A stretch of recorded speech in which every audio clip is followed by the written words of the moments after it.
Woke up to some fairly disheartening news this morning. Found out that Roy Hargrove passed away. It's just the sort of thing that really hits your heart heavy. When someone truly influential to you passes away, it always prompts you to pause for a moment, to stop and think about this person's life, their influence, and how their existence changed you. To say it lightly, Roy was an inspiration. Garnering acclaim straight out of high school in the early 1980s, Roy Hargrove quickly became a prominent name in jazz.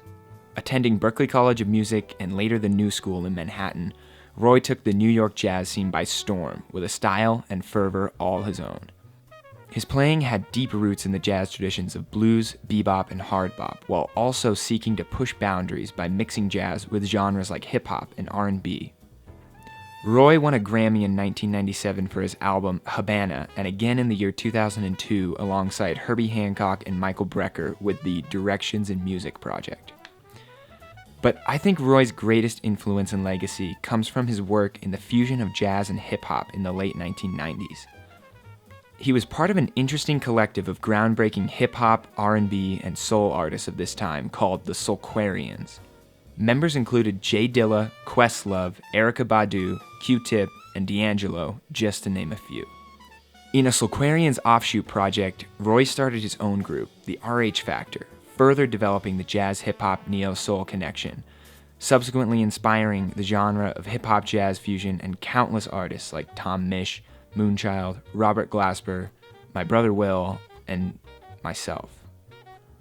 Roy introduced my brother and I to hip-hop and soul through jazz, influences that have come to define us musically. What was your favorite thing about his playing? His style. His style was sick. He just had the sickest tone and his use of vibrato, and I can't explain to you how, but his style was just epic. His influence on us was so great that we decided we needed to see him play live. So for Will's birthday in 2013, we drove down to San Francisco to see him play. That night, we learned about the darker side of Roy.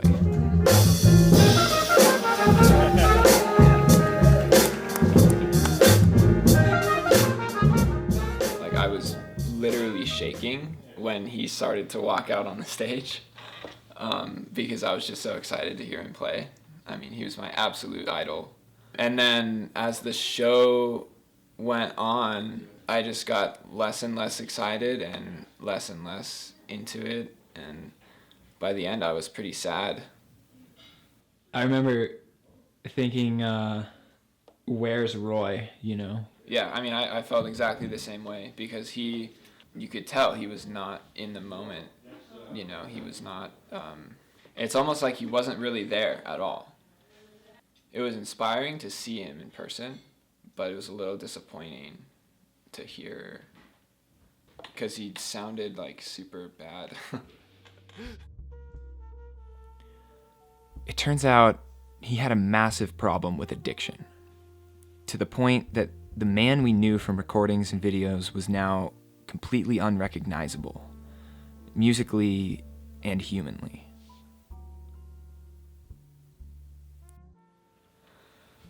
So we went outside and we were trying to find him to try and meet him and say hi, you know, and talk to him.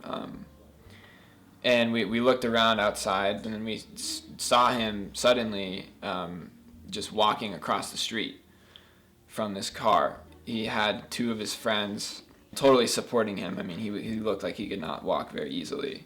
He came up to the curb and instead of just stepping over the curb like anyone normally would, he just hit his foot right into it and he fell over flat on his face.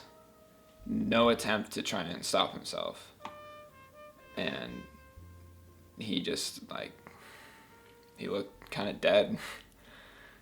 You wrote an essay on that, right? Yeah, I did. I think sophomore year, I wrote about it.